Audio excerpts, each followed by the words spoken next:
Welcome back. The men's NCAA basketball tournament is now down to its final four after a wild weekend. And although your bracket may be a bust in your office pool, the craziness on the court can teach us a little something about money. Joining us today is Shane Sullivan. He's a financial planner from Valhaven Wealth to draw some of the parallels for us. Thank you for being here this afternoon. Thank you for having me. So it's tournament time, it's tax time. Yeah. Talk about why it's so important to talk about your money this time of year. Well, we all start off pretty strong with resolutions at the beginning of the year, maybe diet, maybe some budgeting ideas.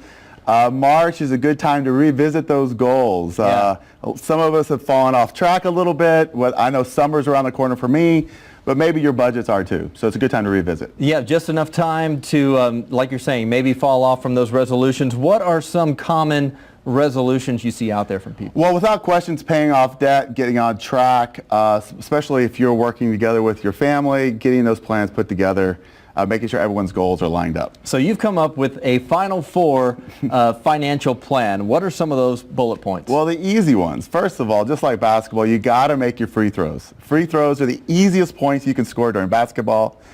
If you have a company that gives you free or matches your contributions, that's free money. Right. You've got to do that. You've got to get these free points. It makes a big difference later in the game. Okay. Second, adjust during halftime. Okay. All great teams do it. Your life is going to change. You're going to get married, maybe have kids, maybe getting ready for retirement. Regardless, take a break, revisit the plan, find out if you're behind or ahead, and make adjustments. Yeah, your plan 5 years ago may not fit your lifestyle now. It never will. Right. It's a living document.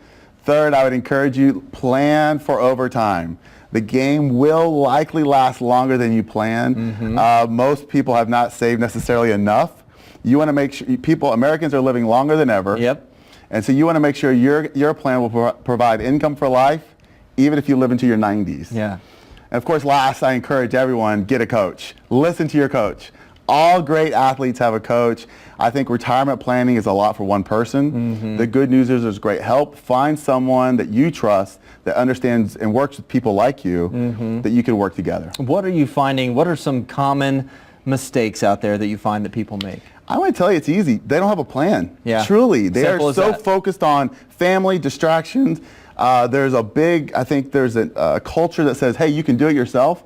You know, maybe we can do a lot of things, but I sure appreciate help when I can find it. Yeah. And the economy, we're seeing starting to turn a little bit. Is that helping matters? There is, especially if you're a Texan. I want to tell you, I live here in Austin, Texas. Our firm is here in Austin.